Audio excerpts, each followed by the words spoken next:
Pour ses détracteurs, il n'est que le fils de son père. Étienne Tshisekedi était l'opposant historique. Mais celui que l'on surnomme Fachi a su lui aussi mener sa carrière politique. D'abord dans l'ombre de son père, au sein du parti que le patriarche crée en 1982, l'UDPS.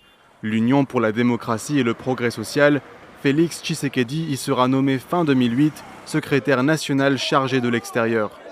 En novembre 2011, il est élu député, mais ne siégera jamais à l'Assemblée, suivant le mot d'ordre de son père pour protester contre la réélection contestée de Joseph Kabila.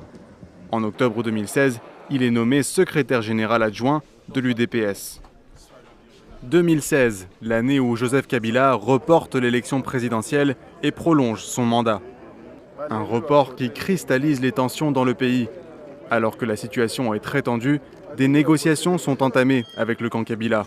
C'est Étienne Tshisekedi qui représente son parti avec son fils Félix à ses côtés. Des négociations arbitrées par l'Église catholique et qui aboutissent aux accords de la Saint-Sylvestre signés le 31 décembre 2016. Dans le cadre de l'accord, le nom de Félix Tshisekedi circule pour la première fois pour le poste de Premier ministre, un poste qu'il n'occupera finalement pas. En mars 2018, un an après la mort de son père, il prend la tête du parti et l'UDPS le désigne candidat à l'élection présidentielle de 2018.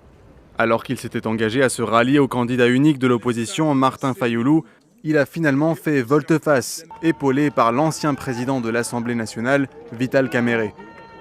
Félix Tshisekedi le répète souvent, il ne cherche pas à rivaliser avec l'aura de son père. Étienne Tshisekedi, l'un des plus emblématiques opposants du pays, n'aura lui jamais été président. Mais maintenant que son fils le devient, il pourra peut-être enfin être inhumé dans son pays. Son corps se trouve toujours dans une morgue à Bruxelles.